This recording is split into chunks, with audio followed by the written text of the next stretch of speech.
का डाल बा खाना रहा कहा बउआ दे ने परे के दिन तो रहरी में कर रामलाल जी रहुए हैं लिए झाटू झंझट के घर से का डाल बा पेने खाती आ जाए ओकरा घर से तो हमारा घर खान पिया ना चलेला तो दहे ने झाटू खरे खाती काट ले बा खान पियाना जे हमर लार पियान चलेला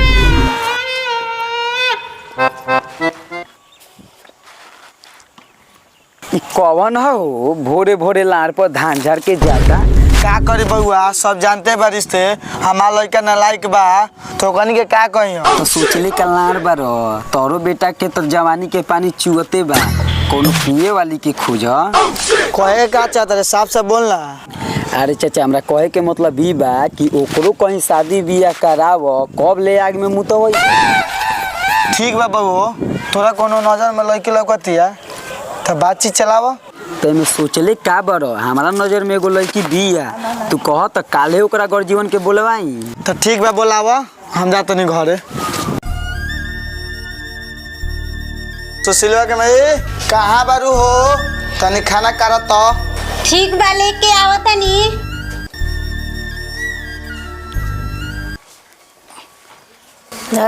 बैठ तार नालायक बेटा कहाँ बा अभी ले नहीं खेलब कर कालो कर अगुआ वेला बा कहाँ होई जहाँ दिन भर रहेला हो जे न रही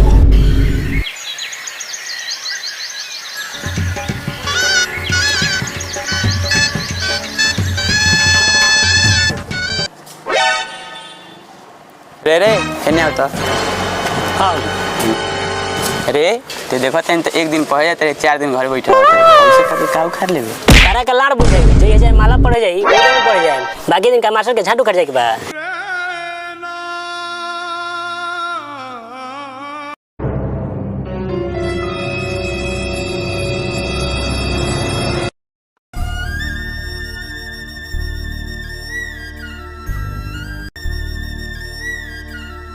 हेलो हाँ बोलो ना नुनुआ के देरी देखे नहीं कि कहूँ ना कहूँ बहुत यात्रा है लोग पूछो ही ना नुनु अरे नु हाँ बोल कहाँ होते हैं रे तोरा मौसी लगे अरे सही से बता ना कहाँ बात करता रे यार माल से बात करते नहीं जा सरतार लोग खाली यही में जिंदगी है बाटे तार नहीं लबर नु पूरा के नीचे काटना जरा दिख के मर गइल लोग अब तो हरे बाकी है बाटे का सुशील ऐसे काहे कहते रे यार कहीं ना देख नु भाई ते अपन भाई बारे वैसे तोरा कम समझाओ तनी कि कुछ पढ़ ले आ तो जिंदगी भर नु ठेकेदार के लाड़ धरही के पड़ी ठीक कहते रे सुशील रुक अभी माल से ब्रेकअप हेलो ब्रेकअप रख फोन हो जानी स्कूल आता नु हे भगवान एकर लिए लड़चट दोस्त कोनो के मत दियो हमार ब्रेकअप करवा के अपने सरवा बतियावे लागल हो जान ठीक बा हम आवतनी तो लगतनी अरे सर अभी बड़का बड़का ज्ञान पेलतली स अपने माल से बतियावे में लाग गइले भाग बूढ़ तोरा से कोनो फायदा बा उ मालिया उ देवे ले ते दे दे इस सरवा के बच्चा का कह के चल गल रे हमरा के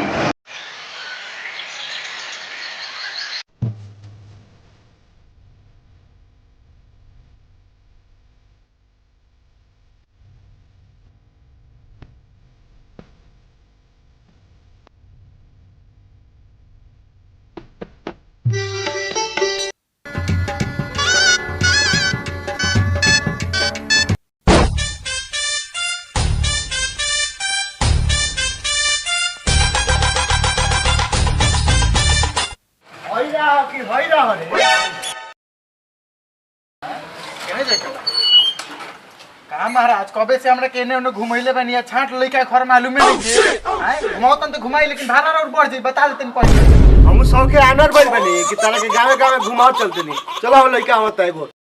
चलो का सब कुछ बताओ दे वो अगर बताई तो ठीक बा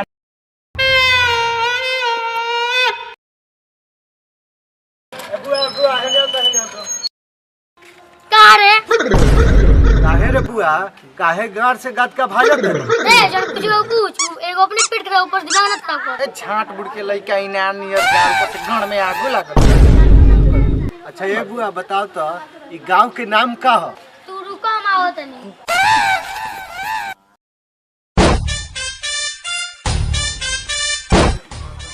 हाथना देर हो गलो ले ना भाई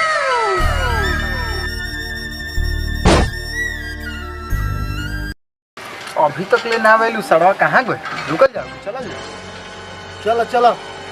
आगे कोनो से पूछल जाई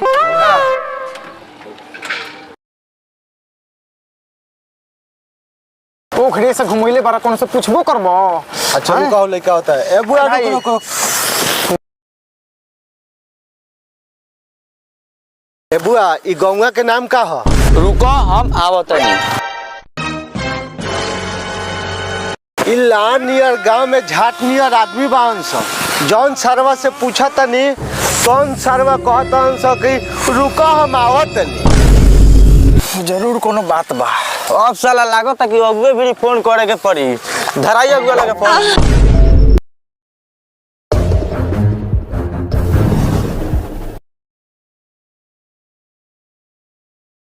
हेलो के हरियर पपीता बे महाराज कौनो पपीता पपीता हनु यहाँ जौना से पूछा तनी जौन सरवा कहता का कि रुका हम आवत तनी आय आवत होइले ना रौड़ा आए में कि हम जाई बे महाराज साफ रहुआ महाराज लट्ठे बनी का गंगा के नाम उहे नु ह रुको हम आवतनी। अच्छा हम आवतनी। ठीक बा आई आई कहाँ जाते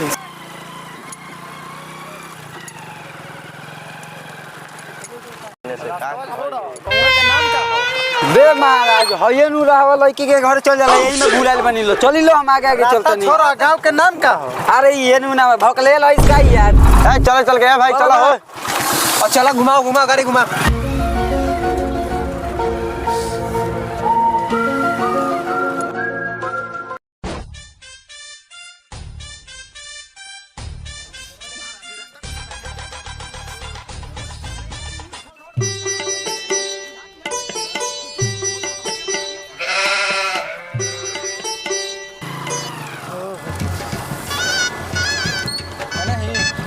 ये घर में हो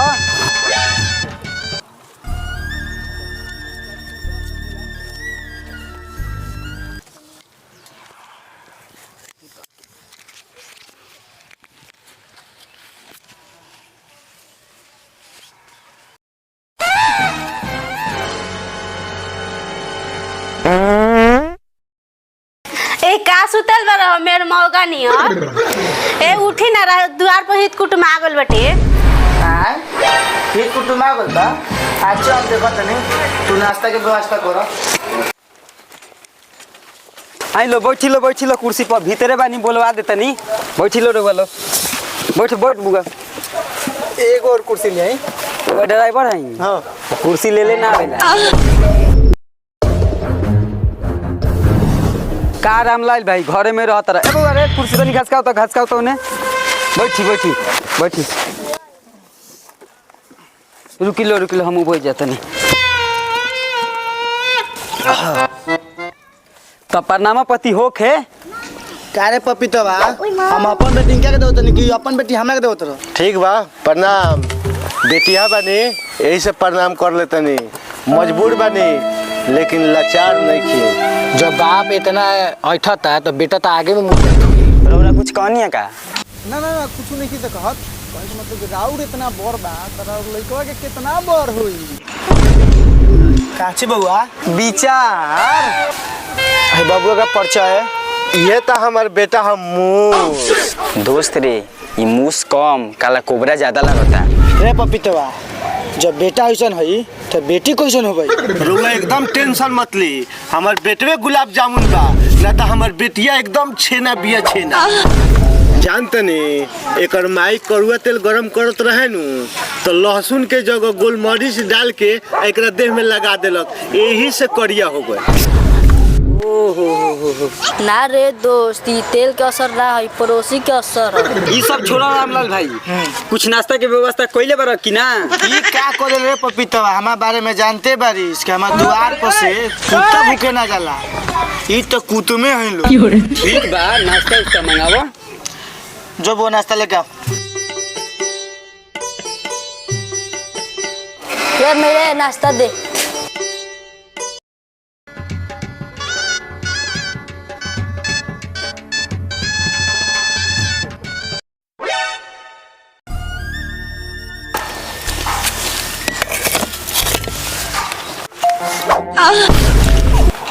चूड़ा या लाई ये कौन नाश्ता हरे भाई? चिहाइल का बरलू पेन हलो ली तारा मुंह में देम त लेबो हमरो के दी अरे ते ड्राइवर नु हईस तो ड्राइवर है त का हमर मुंह ना हो ले ले खाऊ खाऊ मेहमान ससुराली से लाई चुराइल बा घर में तो खाए लग के नहीं खे हर एक साल तो कुत्ता खा ए जे काहे ना कोई के कुत में खिया दी नाश्ता तो होत रही तने लड़कों को बुला देती नु तो ठीक रही। क्या बुआ रे प्लेट ले जो आप बउआ के लेके आओ।